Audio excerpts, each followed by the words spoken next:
আমি এতিয়া যাম এটা মন্দিৰলৈ আৰু আমি আহিছোঁ এতিয়া ভিন্দৰ ঘৰত আৰু ভিন্দো মই হেলি মেঘ আমি চাৰিজন লগ হৈ যাম আজি হৰিপিটাৰ থান চাবলৈ আৰু হৰিপিটাৰ থানলৈ গৈ আমি দেখুৱাম আজিৰ পৰিৱেশটো আপোনালোকে ভিডিঅ'টো শেষলৈকে চাই থাকিব মিছ নকৰিব আজি মাঘৰ 1 তাৰিখ আৰু এয়া ভিৰ দেখিছে আমি যাম এইফালে এইখন গেট এই গেটৰ তলেৰে আমি যাম হৰিপিটাৰ থানলৈ আৰু এয়া ৰাস্তাত ভিৰ চাওক আমি চাৰিওজন গাড়ীৰ পৰা নামিলোঁ আৰু গাড়ীখন ৰখাই থৈ আমি খোজকাঢ়ি আগবাঢ়ি গৈ আছোঁ আৰু সন্মুখত দেখিছে এয়া ভিৰ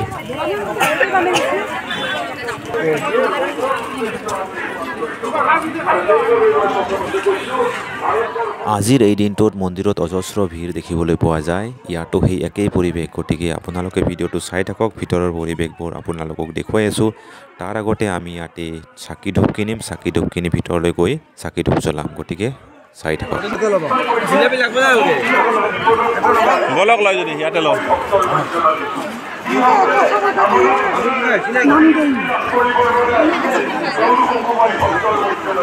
চাকি দিয়াচোন মাইনা চাকি দিয়াচোন কেইটা ল'ব চাকি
গকুলৰ মানুহে গোবৰ্ধনক পূজা কৰিছে সকলোৱে কেৱল ভগৱানৰ অভিব্যক্তি গতিকে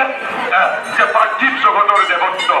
আৰু আটাইতকৈ ডাঙৰ কথা যশোদাক আভাস দিছিল অন্তৰ্যামী ভগৱান জগতৰ পৰা পৃথক নহয় পাৰ্থিৱ জগতৰ দেৱত্ব আৰু শ্ৰীকৃষ্ণৰ অৱতাৰত্বৰ আভাস এই চাৰিটা হ'ল আমাৰ ভিতৰৰ পৰা শ্ৰীকৃষ্ণই আমাক সদায় সুৰক্ষা প্ৰদান কৰিবই ভগৱানৰ অৱতাৰ হৈছে বাপৰ যুগত শ্ৰীকৃষ্ণ অৱতাৰ হৈছিল আৰু এই বাপৰ যুগত শ্ৰীকৃষ্ণ মানৱ জীৱনত যি নিদৰ্শন ভাঙি ধৰি গৈছে আৰু সেই নিদৰ্শন যদি আমি প্ৰত্যেকজন মানৱে প্ৰত্যেকজন মানৱ জীৱনত কোনো ধৰণৰ সুন্দৰ ভাষণ দিছে তাৰ পিছত যে কিবা হ'বলগীয়া আছে মই নাভাবোঁ কিন্তু তথাপিও আমি এটা কথা মনত ৰাখিব লাগিব যে আজি ৪০০০ বছৰ ধৰি শ্ৰীকৃষ্ণৰ সংস্কাৰমূলক যি নীতি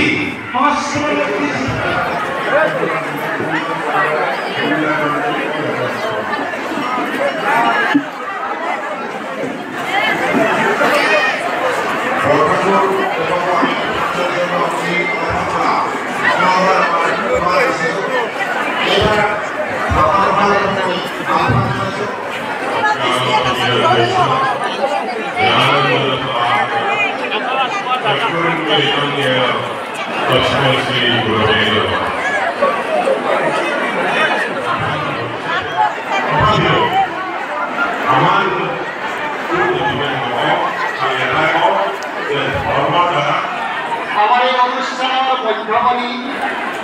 পদাধিকার পুনর্বার সৃষ্টি জয়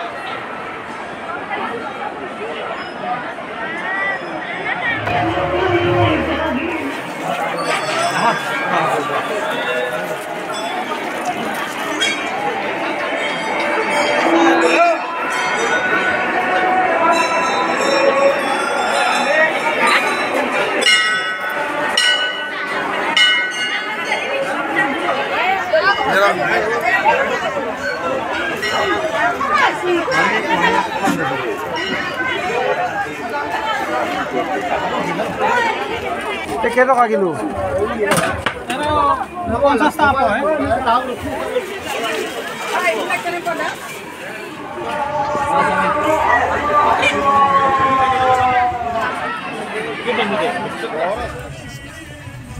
এইফালে যাবা দিয়া নাই চাইছিলো দিয়া হেলিখন উঠি দে